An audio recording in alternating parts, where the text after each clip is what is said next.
से कि गे मैं हमरा तोरा सा किछ नहीं चाहिए। तो माँ कहल के कि गे हमरा दरबार में जे भी एले सब कुछ न कुछ मांगल के तुहो कुछ मांग। तो फिर कहे कि गे माँ अरे हमरा तोरा सा कुछ नहीं चाहिए। तो दुर्गा मैया देवी मैया कहल के कि गे बेटी से कुछ तो तोरा मन के आस है तो जे तू हमरा दरबार में एली। कल के माँ एक काम करिए न।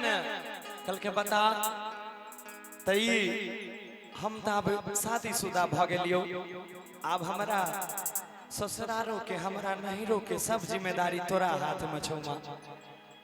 तो माँ कहल के मांग की मांगे छे। तो बड़ा सुंदर भाव में देखिए कैसे गुनगुनाती है। और आगे अब दशहरा आने वाला है तो मैया के गीत से शुरुआत किया जाए। बड़ा सुंदर भाव में कहे से गुना आगे की बनल रहो कि नहीं हर ना गोरिया अरे बनल रहो ससुरवा कि माँ हम जब तक धरती पर आप जिंदा रहिए हमर महिरो नीक रहे हमर ससुरारो नीक रहे। एक औरत के लिए जीवन में इससे बड़ा कोई चीज नहीं होता है कि उसका ससुराल भी खुश रहे और उसका नहिरा भी खुश रहे।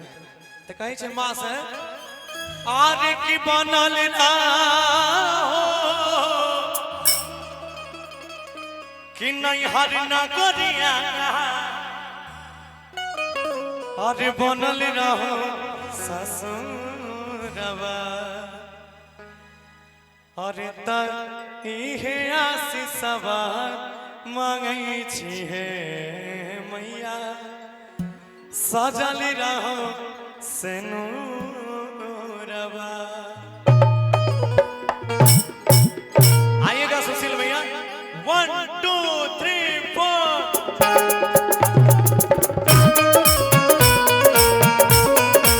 एगो ताली हो जाए जोरदार सब आदमी के। क्या बात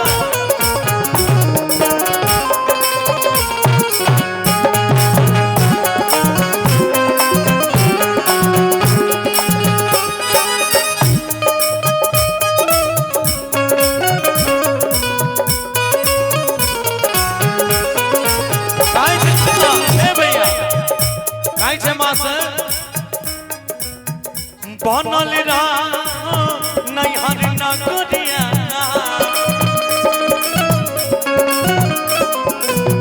बनल नहीं हर ना गोरिया बनल रहो ससुरवा।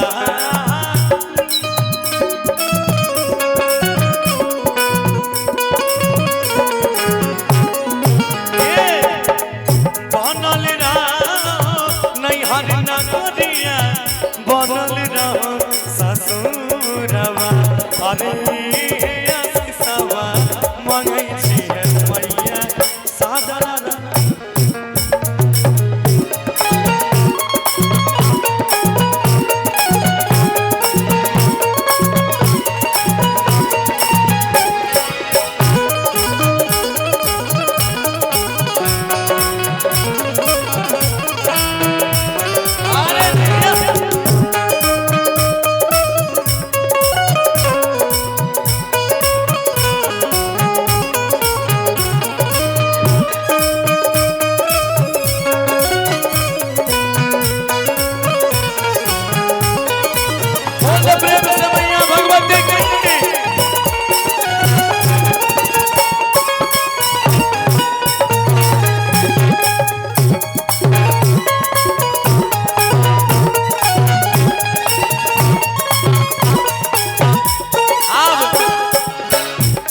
अभी फिल्म शुरुए भेले हमर चीज तू धीरे धीरे देखबो।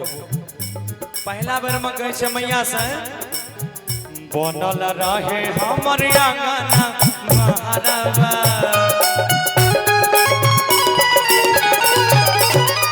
घरे रही चाहे रही सहारावा।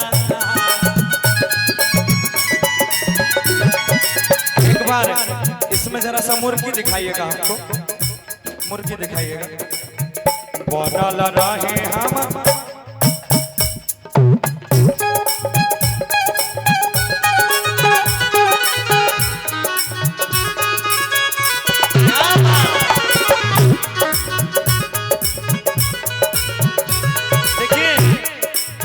गुना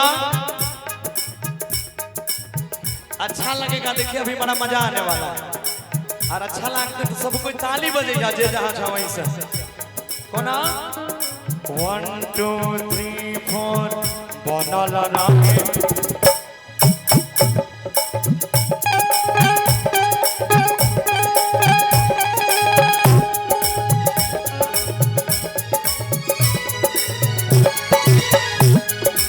अब एक बार इमरो दिखावा जाए काल के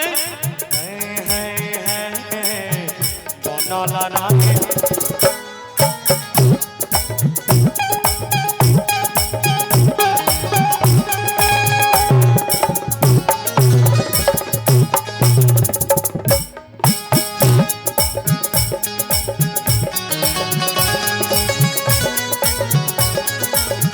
इमरो दिखाविए की एगो ताली हो जाता। क्या बात है, इन्हें झलकै छी हम हो आय झलकै छी ना। चलो ठीक काल के हो बनल रहे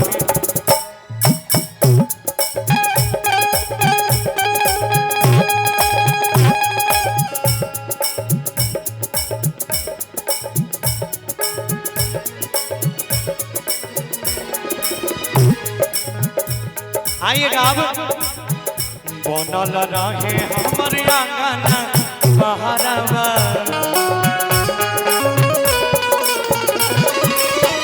गाँव में रही चाहे रही सहरवा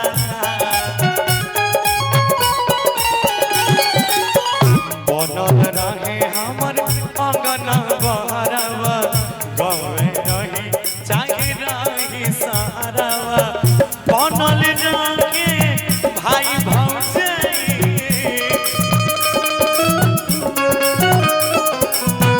बनल रहे भाई भौजाई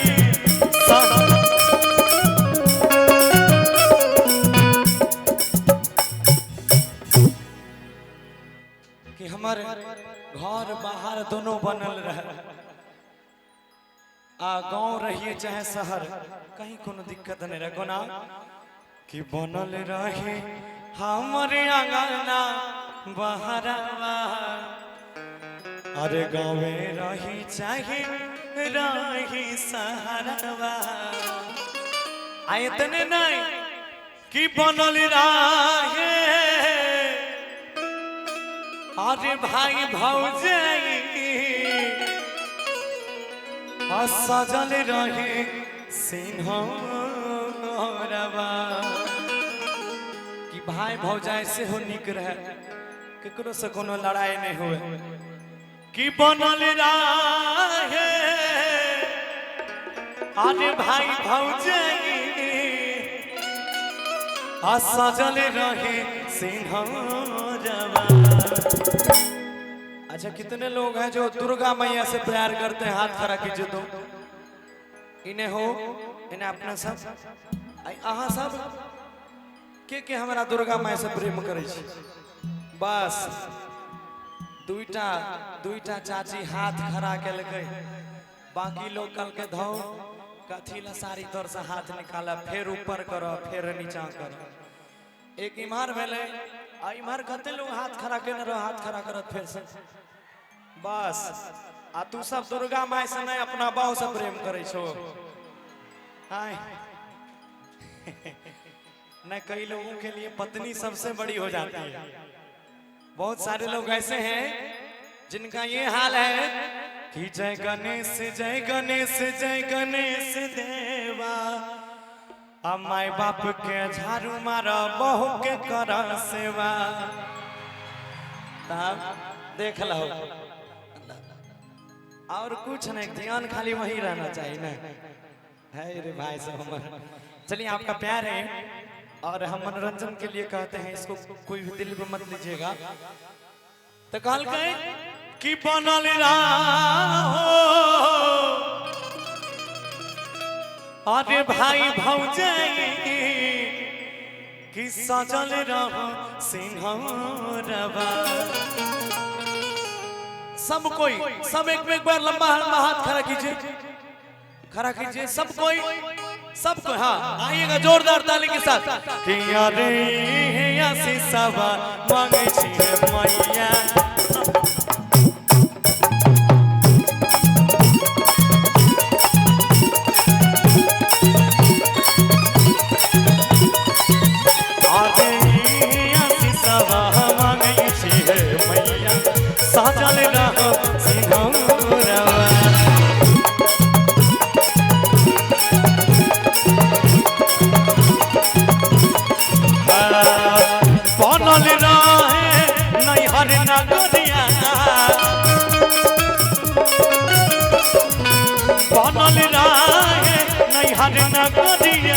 बनल रहे ससुरवा।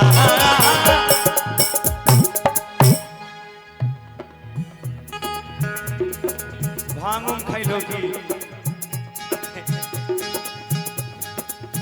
बनल रहे नैहर नगरिया, बनल रहे ससुरवा। अरे